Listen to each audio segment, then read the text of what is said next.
வணக்கம் மக்களே.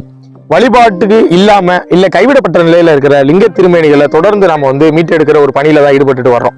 அப்படி இன்னைக்கு நாம வந்த இடம் தான் மதுரை மாவட்டத்துல இருக்கிற கீழே உப்புளிக்குண்டு அப்படின்ற ஒரு கிராமத்துல இருக்கக்கூடிய இந்த சுவாமிக்கு நம்ம வந்திருக்கோம். பொதுவா பாத்தீங்கன்னா சுவாமி பாத்தீங்கன்னா தலவிருட்சமா பாத்தீங்கன்னா ஒரு மகிழ மரம் இருக்கும், வில்வ மரம் இருக்கும். ஆனா இந்த சுவாமிக்கு தலவிருட்சமா என்ன இருக்கு பாருங்க, ஒரு மிகப்பெரிய கருவேல மரம் இருக்கு. பொதுவா கருவேல மரம் ஒரு குளிர்ச்சியை கொடுக்காத ஒரு மரம்னு சொல்லுவாங்க. அந்த மரத்துக்கு கீழே தாங்க இந்த சுவாமி இருக்காரு. ஒரு காலத்துல இவர் எப்படி இருந்திருப்பாரு, மன்னர்கள் இங்க ஒரு பெரிய ஒரு பூஜை நடந்திருக்கும், மன்னர்கள் வணங்கியிருப்பாங்க, மக்கள் கூட்டம் இங்க இருந்து வந்திருக்கும். பரவாயில்ல, அதனால ஒண்ணும் இல்ல. நம்ம இந்த சிவலிங்கத்துக்கு நிச்சயம் ஒரு திருப்பணி செய்ய போறோங்க. சாமியையும் நந்தியையும் ஒரு பீடத்து மேல அமர்த்தி நாம எப்பயும் செய்யக்கூடிய அந்த திருப்பணியை கோவை அரண்மனை அறக்கட்டளை உதவியோட நம்ம விரைவில் செய்ய போறோங்க. உங்களால முடிந்தா ஸ்கிரீன்ல தெரியுற நம்பருக்கு உதவி செய்யுங்க. முடியலையா கவலையே இல்லைங்க.